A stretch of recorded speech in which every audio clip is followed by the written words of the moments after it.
Hi, I'm Susan West here today filming another episode of People and Profit. What happens in the boardroom stays in the boardroom. And by the way, that's not because there's anything inappropriate happening in the boardroom. That's because of confidentiality. Part of the thing that I'm going to talk about today is proper behavior in the boardroom. But my question is it the boardroom or is it the boardroom? It's a little bit of both. Okay, the key points I want to make today when I talk about the boardroom, I want to talk about appropriate behavior, and I want to talk about the challenges in the boardroom. So for me, I work for a Fortune 200 company. Part of my role running the East Coast of Florida is to be in the room with my peers. They could be mainly, a lot of my peers are in Texas, right? A lot are in Florida. Some are throughout the country, but we sit in these meetings with colleagues, with peers, with executives at a higher level than we are. And sometimes I have to listen to people speak that I'm not really interested in what they have to say, but I need to stay engaged. And again, whether you're in the boardroom or not in the boardroom, that's a good tip wherever you are to stay engaged conversationally, listening when other people are speaking, even if you're not a party to the conversation. So I think that's probably one of the most difficult things. And sometimes, believe it or not, it's like you're watching, right? You're in a meeting and you're just watching a conversation between an executive, an upper level executive in our company, and one of your peers or colleagues. You're not a party to the conversation, but you're watching a conversation happen, and it's important to stay engaged mentally and to stay engaged physically, meaning eye contact and not getting distracted at your own seat. The other thing is sometimes, and I know you all have experienced this, you might have a colleague or a peer or a subordinate where you feel you're smarter, sharper, more successful than they are. I'm here to tell you, in the boardroom, especially from where I sit, I can always learn from other people. So it's my job to listen. It's my job to be engaged. It's my job to be interested. And it's my job to find a takeaway within their operation and what they're doing that I can bring back to mine, I can adopt, and I can improve. So I think it's also important. There's a difference between judging someone and discerning. And I think it's really important, again, to discern whether what they're doing or how they're doing it, I could do better, but not with judgment. They have a seat at the same table I do. They must be there for a reason. So don't judge your peers. Don't judge your colleagues. Don't overjudge the executives that are above you. And it's really important, I think, to sit there with a discerning tone. And again, one that's engaged, one where you're listening to learn, one that you're listening to improve, but understanding that I don't have a role in that conversation, which I don't know, you might be shocked to hear this. That's a little hard for me sometimes. So knowing when to be quiet is also, I think, really important to understand in boardroom etiquette. I'm going to also say this. Being a yes man is not the right answer. And in my career, maybe I've judged a little bit in this area. They'll come in, the executives in our company, right, will come in and they'll have a directive of sorts, whatever the directive is. And you have people, sometimes peers, colleagues that will say, yes, yes, yes, whatever you say. And then I'll go back and do whatever you say, whatever you say. And I don't think that's healthy, honestly. And I'm going to talk about that. So if my boss is watching this, just know I'm not finished with this conversation yet. To say yes when you haven't taken the time to discern whether that will work for you, right? Whether that will work for your operation, whether you're going to have challenges with that. And also, I've seen in the past where the yes man was also not the man that was actually going to carry out the activity when he went back to his operation. So if you're yesing in the boardroom and you're not the one that's going to have to carry out that difficult task, that really isn't okay either. So again, just bear with me on this conversation because I'm not going to end here. But being a yes man, I don't believe works in the boardroom. Sometimes we do need to shake our head. Sometimes we just need to listen. And sometimes we do need to know when it's not our opportunity to give our input or our opinion. That's not what I'm talking about here. But I don't think being a yes man is the right answer. I also don't think being a no man is the right answer. What do I mean by that? Being defensive is not the answer. No, no, no, can't do that. We could call that negative Nelly, right? We could call that a lot of things. But saying no, being defensive, being pessimistic, that's not the right answer in the boardroom. These are two extremes, right? But I'm going to pause. I'm going to divert for a second. Because when I first started with the company, I've mentioned before that my company, American Pioneer, was acquired in early '04, which meant that as a leader of direct operations, I got a seat in the boardroom, right? I was once a month typically. Every now and then we'd miss a month. But as a rule, once a month I was sitting in the boardroom in corporate, right? And in those moments, I was new, right? New kid on the block.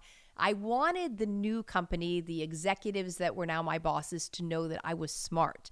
And I remember in one particular instance, I was being questioned about something, and I kept on trying to drive my point.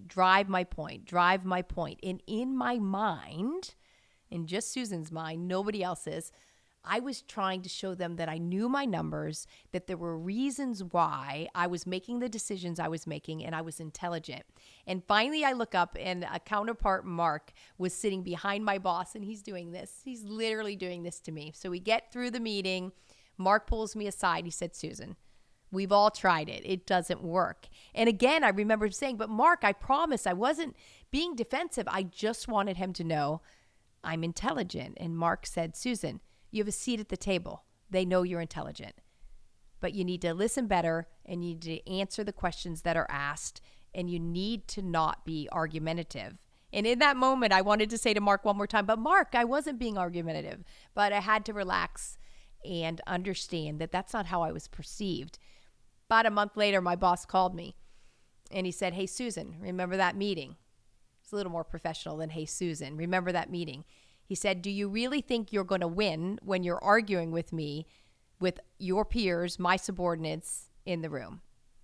And again, I didn't think I was arguing, but apparently everybody else in the room did think I was arguing. So I'd say this, saying less is more, listening, responding, and not being defensive. And I'm going to use a different word that would have worked for me back then, not trying to improve your intelligence, I think are really important tips for the boardroom. And I also think that if we really want to know, the truth lies in the middle, right? What does that mean? I say in the middle of being a yes man and a no man, right? I'll do whatever you say, I'll do whatever you say, I'll do whatever you say. Or a defensive person. And again, whether that's you trying to over-explain yourself can also translate to defensiveness. The truth is in the middle, being honest, not overstating, doing my very best, doing your very best. Listen to this, to create a field view, meaning the people in the trenches doing the work, creating a field view to the people, the executives in the company. I'm going to say that again. The really good deliverers in the boardroom, being the subordinate in the boardroom, doing my very best to not overstate, being honest but to the point, and doing my very best to create a field view. So in other words, as succinctly as I possibly can, share with the upper executives in my company what the people doing the work are experiencing. And I'll tell you that there was time when our company nationally was looking at a new software, right, for the entire company. And the upper management really thought, they were sold on all the bells and whistles.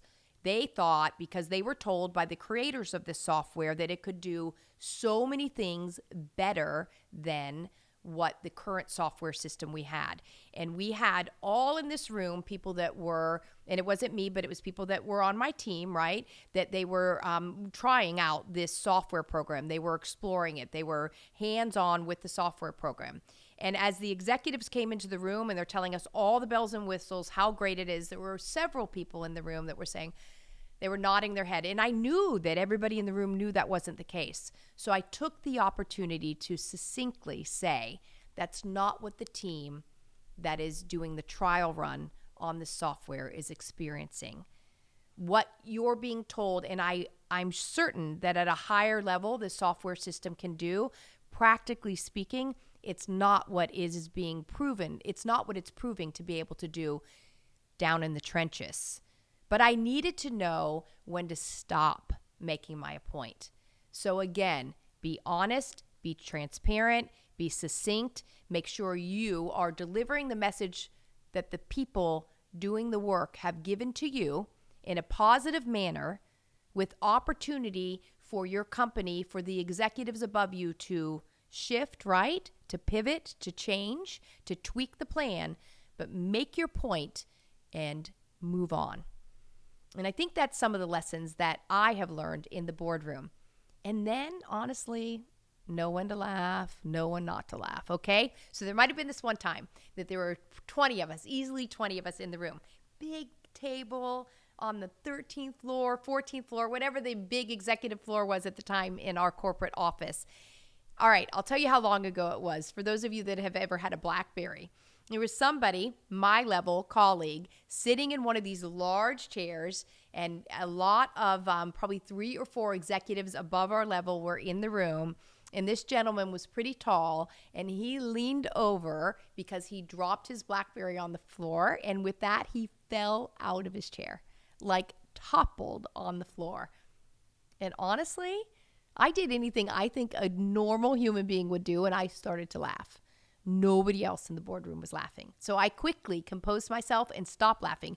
But the whole time I was thinking, who do I work with? Like, who are these people that don't think this is funny? And I have to tell you, throughout the meeting, I just said, you're supposed to be engaged, you're supposed to listen, you're supposed to focus. Honestly, my lip quivered through the rest of the meeting because I just thought it was so funny. So I want to say this, like, there's a human part. So I left the meeting, and again, did the only appropriate thing I thought of. And I know that this kind of speaks against the water cooler podcast I did, but I did call somebody that works for me and probably laughed till I cried for about 30 minutes in the car on the way home. And I will also tell you this, the next time we were all at happy level with the higher level executives, I just did say, like, honestly, what's wrong? Like, why did no one think that was funny? So we were able to laugh about it retrospectively. But again, in the boardroom, I guess we have to be mature, and we have to know when it's funny, but we're not allowed to laugh, and we have to keep our composure, because I imagine at some level they had a timeline on that meeting, and they needed us all to get out of there and not have a laughing break. So there's my funniest boardroom story that I have to share, and that I think I grew up a little bit in that meeting, but I did digress afterwards when I shared the story on my way home. And I also, let's get back to the serious point. We get directives in these meetings, and sometimes we get directives that maybe we particularly wouldn't have asked for, right? But I also want you to know, well, no buts about it.